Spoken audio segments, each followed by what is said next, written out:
வணக்கம். ஒரு பழங்கால சமூக அமைப்பு எப்படி இன்னைக்கு நாம பாக்குற பிளாக்பஸ்டர் படங்கள் வரைக்கும் எல்லாத்தையும் தீர்மானிக்க முடியும்னு யோசிச்சு பாத்திருக்கீங்களா? வாங்க, தென்னிந்தியாவுல நடந்த இந்த அடையாளத்துக்கான போராட்டத்தோட விறுவிறுப்பான கதைய கொஞ்சம் ஆழமா பாப்போம்.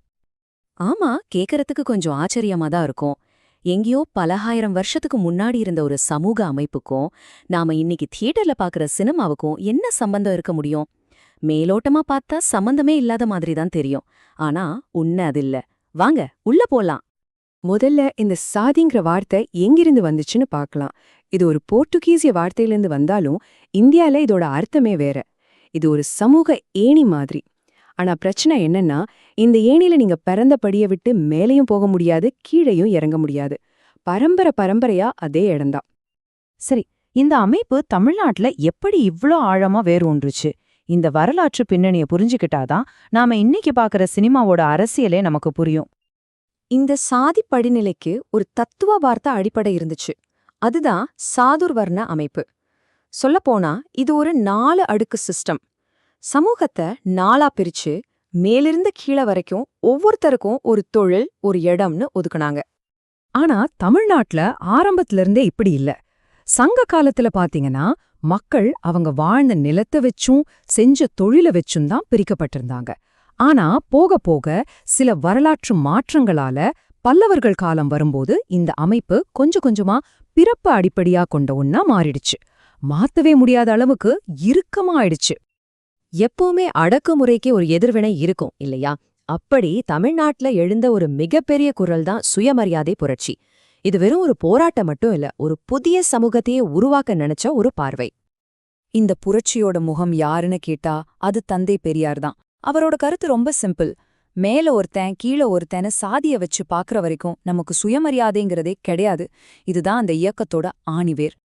சரி, இந்த இயக்கம் எதுக்கு இவ்ளோ அவசியமா இருந்துச்சு? ஒரு சின்ன கணக்கு சொல்றேன், கேளுங்க. 1920கள்ல மொத்த மக்கள் தொகையில வெறும் 3% இருந்த ஒரு சமூகம் அரசாங்கத்தோட 70% உயர் பதவிகள்ல இருந்திருக்கு. யோசிச்சு பாருங்க. இந்த ஏற்றத்தாழ்வை சரி செய்யறதுதான் இந்த இயக்கத்தோட ஒரு முக்கியமான நோக்கமா இருந்துச்சு.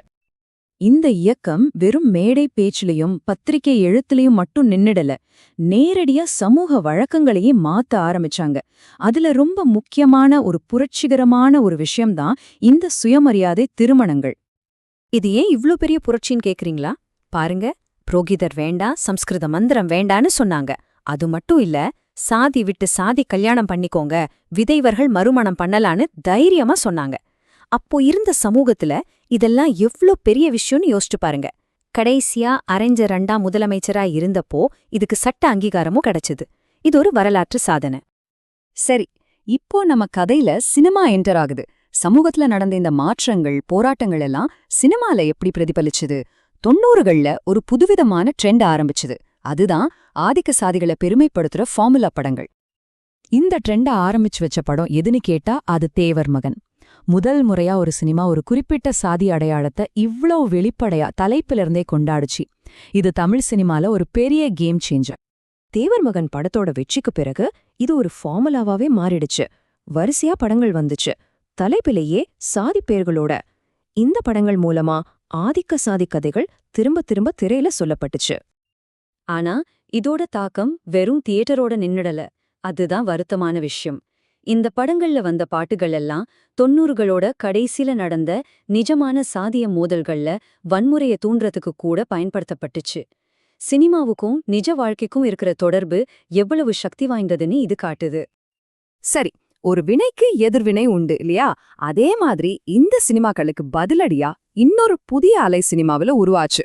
இந்த முறை ஒடுக்கப்பட்ட சமூகங்கள்ல இருந்து வந்த படைப்பாளிகள் அவங்களோட கதைகளை அவங்களோட பார்வையில சொல்ல ஆரம்பிச்சாங்க. இது தமிழ் சினிமாவுக்கு ஒரு புது ரத்தம் பாய்ச்சின மாதிரி இருந்துச்சு. இந்த புதிய சினிமால நடந்த மிகப்பெரிய மாற்றம் என்ன தெரியுமா? தலித் கதாபாத்திரங்களை சித்தரிச்ச விதம்தான். இதுக்கு முன்னாடி வரைக்கும் அவங்க அடிபணிஞ்சு போறவங்களாவும் காமெடிக்காகவோ தான் காட்டப்பட்டாங்க. ஆனா இப்போ அவங்க தான் ஹீரோக்கள். அவங்க தான் அநீதிக்கு எதிரா கேள்வி கேட்கறவங்க. அவங்க தான் தன்னோட கதைய தானே சொல்றவங்க. அது மட்டும் இல்ல, இந்த படங்கள் ஒரு புது விதமான சிம்பிள்ஸ, அதாவது குறியீடுகளை பயன்படுத்த ஆரம்பிச்சது. அம்பேத்கரோட நீல நிற கோட் சூட், நீலம், கருப்பு நிறங்களோட பயன்பாடு, ஏன் கதாபாத்திரங்கள் படிக்கிற புத்தகங்கள் கூட, இது எல்லாமே ஒரு அரசியலை பேசுச்சு. கல்வி, சுயமரியாதை, விடுதவைன்னு எல்லாத்துக்கும் ஒரு குறியீடா மாறுச்சு. குறிப்பா ரஞ்சித், மாரி செல்வராஜ் மாதிரி இயக்குனர்கள் இந்த அலையில ரொம்ப முக்கியமானவங்க. அவங்களோட கபாலி, காலா, பரியேறும் பெருமாள் மாதிரி படங்கள் வெறும் பொழுதுபோக்கு படங்கள் இல்ல. அவை சமூகத்துல ஒரு பெரிய உரையாடல தொடங்கி வச்சது. தமிழ் சினிமாவோட போக்கே மாத்திடுச்சுன்னு சொன்னா அது மிகையாகாது. அப்போ கடைசியா நம்ம ஆரம்பிச்ச இடத்துக்கே வருவோம். சினிமா சமூகத்தை மாத்துதா இல்ல சமூகத்தை அப்படியே காட்டுற ஒரு கண்ணாடியா மட்டும் இருக்குதா? இதுக்கு நேரடியான பதில் இருக்குதான்னு தெரியல. ஆனா ஒண்ணு மட்டும் நிச்சயம். இந்த தென்னிந்தியாவோட சாதி, புரட்சி, சினிமாங்கிற கதையை பார்க்கும்போது சினிமா சில சமயம் வெறும் கண்ணாடி இல்ல, சமூகத்தை உடைச்சு சரி பண்ண முயற்சி பண்ற ஒரு சுத்தியலாவும் இருக்குதுன்னு தோணுது. நீங்க என்ன நினைக்கிறீங்க?